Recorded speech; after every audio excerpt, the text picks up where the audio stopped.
반갑습니다. 토요일의 도쿄입니다. 이번 주는 자전거를 타고 맛잘알 일본인 친구의 추천 가게를 가고 있습니다. 메뉴는 소스 카츠동이라는 음식이고요. 구르메라고 하죠. 주변에 워낙 맛집, 음식을 좋아하는 사람들이 많다 보니 이렇게 정보를 주고받곤 하는 게 은근 쏠쏠할 때가 많습니다. 가게는 나카노라는 곳에 있는데요. 이번 영상은 식당, 그리고 식사를 마치고 둘러보면 좋을 만한 곳을 함께 담았습니다. 타임라인을 나누어 두었으니 실제 방문하실 분들은 참고하세요. 최근에는 나카노 쪽도 여행객분들이 숙박하러 많이 온다는 이야기를 들은 적이 있어요. 물론 신주쿠, 시부야, 긴자 쪽이 우선순위 최상위이긴 한데 호텔 가격이 미쳤다 보니 점점 주변으로 퍼지고 있는 추세라고 하더라고요. 그 중에서도 나카노가 신주쿠, 조금 더 가면 키치조지도 있고 번화가와 주택가가 혼재해서 숙박하기 꽤 괜찮은가 봅니다. 나카노는 예전 영상에서도 몇 번 소개한 적이 있는데 여기가 음식점도 워낙 많고 일본 감성이라고 하나요? 저처럼 손이 발인 분들, 상대방 사진 찍었다 하면 욕부터 먹는 분들도 대충 발로 찍어도 사진이 예쁘게 나올 만한 곳들이 많아요. 도쿄의 로컬 감성 좋아하시는 분들이라면 옆 동네인 코엔지와 함께 묶어서 들러보셔도 좋을 만한 곳으로 항상 추천드리는 곳입니다. 그리고 브로드웨이라는 어마어마한 곳이 있다 보니 사실 나카노 방문 목적 중 90%는 이거죠. 떠들다 보니 가게에 도착했네요. 자, 그럼 이번 주도 맛있는 식사하러 함께 가보시죠. 오늘의 가게 마가리 소스입니다. 여긴 가게 입구가 엄청 작더라고요. 모르면 그냥 지나치기 쉬울 정도였어요. 건물 구성이 조금 재밌었는데 2층은 이런 밥집 겸 이자카야로 운영되고요. 3층은 오픈소스라는 뮤직바라고 하더라고요. 저도 아직 못 가봤는데 이벤트에 따라 달라지지만 힙합을 중심으로 플레이한 데서 저도 다음에 시간 내서 가보려고요. 딥한 느낌이 조금 풍기는 게 왠지 재밌을 것 같더라고요. 음악 좋아하시는 분들은 체크해보셔도 좋을 것 같아요. 크래프트 맥주도 함께 판매 중이어서 남맥하며 기분도 살짝 올려줄 겸 가벼운 걸로 하나 주문해봤습니다. 회사 관두고 리프레쉬 겸 거의 1년을 쉬었는데 슬슬 조금씩 움직일 때가 된 것 같아서 이제 이런 평일 남맥도 추억으로 남겠네요. 메뉴는 돈가스 소스 카츠동, 치킨 소스 카츠동, 멘치 소스 카츠동, 그 외에도 돈가스, 치킨, 멘치를 각 2개씩 혹은 3개를 모두 조합한 정식이 있습니다. 소스 카츠동, 스이모노, 스케모노 이렇게가 한 세트이고요. 덮밥 비주얼이 어마어마하죠. 뭔가 하트 모양 같은 게 구독자분들에 대한 제 마음을 대변해주는 것 같네요. 밥, 양배추는 주문하실 때 곱빼기로 할 거라고 말씀하시면 양을 넉넉히 준다고 하더라고요. 영상은 보통입니다.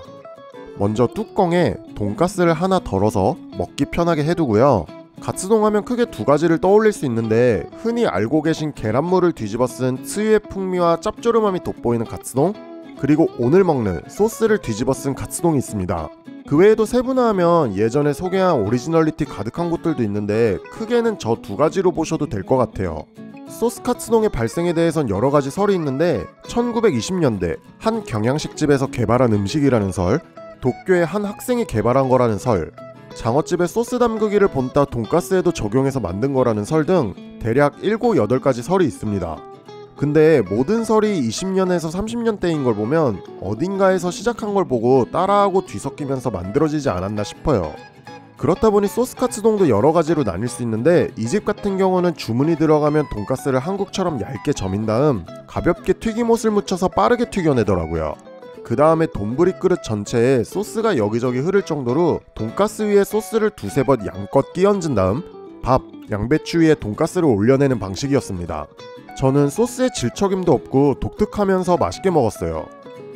일단 고기를 저미기 전에 여분의 지방을 칼로 다 걷어내서 그런지 고기를 씹었을 때 돈가스처럼 기름이 배어나온다거나 지방의 고소함을 즐기기보다는 담백함과 살코기의 식감에 더 초점을 맞추고 있었습니다. 잡내 1도 없고 고기가 엄청 부드럽고 맛있더라고요. 튀긴 걸 그냥 바로 먹어도 맛있을 만한 돈가스였어요. 그리고 소스 카츠동 중에 소스 맛을 너무 달게 해서 물리거나 의외로 밥과 궁합이 잘 안 좋네라고 느껴지는 곳도 있는데 여긴 완식할 때까지 그런 느낌은 없었습니다. 소스 카츠동의 소스 베이스는 가게마다 다른데요. 우스터 소스, 간장, 돈가스, 중농 소스 등 저마다의 방식이 있다고 그러더라고요. 여긴 보시는 것처럼 점도도 어느 정도 있는 꾸덕한 편인데도 밥이랑 먹으면 의외로 가볍게 느껴졌어요.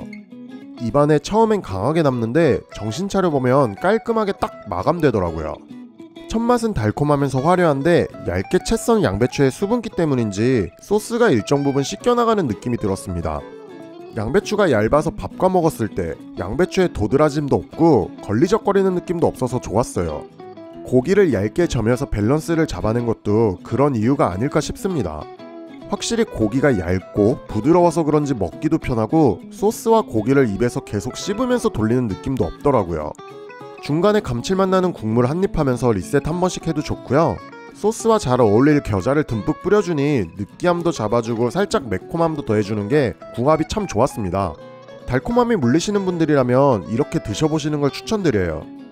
처음에 나온 무반찬 외에도 매실장아찌나 초절임한 생강 같은 돼지고기와 환상의 궁합을 자랑하는 반찬도 있어서 시큼함, 아삭함과 함께 적절히 템포를 맞춰나가면 좋더라고요. 다만 아무래도 소스 카츠동의 특성상 단맛이 나다 보니 맛에서 취향을 탈 수 있을 것 같다는 점, 그리고 식사를 하면서 불편했던 점이 있었는데 일본은 덮밥도 젓가락으로만 먹다 보니 자연스럽게 먹기 편하게 돈부리를 손에 쥐고 먹는데요. 이 음식의 경우 소스가 그릇에 흐르듯 묻어있다 보니 일식 드실 때 자연스럽게 들고 드시는 분들은 조금 불편할 수도 있습니다. 소스 카츠동이 아무래도 쉽게 접할 수 있는 계란 카츠동보다는 낯선 느낌이 들 수 있는데요. 다른 경우긴 한데 알기 쉽게 말씀드리면 한국에서 돈가스 주문하면 소스 잔뜩 끼얹어서 나오는 경양식 스타일의 돈가스 있잖아요. 그 돈가스 소스가 달달한데도 흰밥이랑 의외로 잘 어울리는 것처럼 이 음식도 그와 유사한 매력이 있습니다. 먹다 보면 어느새 무호흡 흡입하고 있더라고요. 음식마다 매력도 다르고 사람마다 입맛도 다르다 보니 뭐가 더 낫다 비교하기보다는 처음이신 분들은 아 이런 음식도 있구나 라면서 드셔보셔도 좋을 것 같아요. 카츠동은 점심 저녁 전부 먹을 수 있어서 나카노 구경하시다가 맛있게 배를 채우러 오시면 딱일 듯 합니다. 자, 이렇게 식사를 마무리하며 오늘도 맛있게 잘 먹었습니다. 여긴 현금 결제만 가능하니 미리 현금을 챙겨 오시길 바래요. 그럼 맛점 했으니 커피 한잔하러 루에 들렸고요. 여긴 하타가야의 유명 카페인 페들러스에서 하는 곳인데요. 커피도 맛있고 분위기도 좋아서 식사 후 들르시면 좋을 겁니다. 카페 좋아하시는 분들 뿐만 아니라 나카노의 랜드마크 같은 곳이라서 여행 오신 분들이 들러보시면 딱인 곳이에요. 그리고 역 앞에 풀빵 파는 곳, 여기는 겨울이면 꼭꼭 가셔야 합니다. 기간 한정으로 사과 커스터드 풀빵을 파는데 이게 진짜 너무 맛있거든요. 그러니까 소스 카츠동 먹고 커피 한잔 한 다음 사과 커스터드를 디저트로 먹으면 아주 꿀맛입니다. 이거 말고도 크림치즈 단팥도 있어서 그것도 별미예요. 그리고 만두, 호빵집도 있는데 이 김 나오는 걸 보고 어떻게 참겠어요. 여기 만두는 고기 호빵보다는 중화 호빵이라고 해서 안에 양념이 되어 있는 스타일입니다. 이것도 맛있어서 간식으로 드시기 좋아요. 그러니까 카츠동 먹고 이거 먹고 커피하고 풀빵 먹으면 완벽.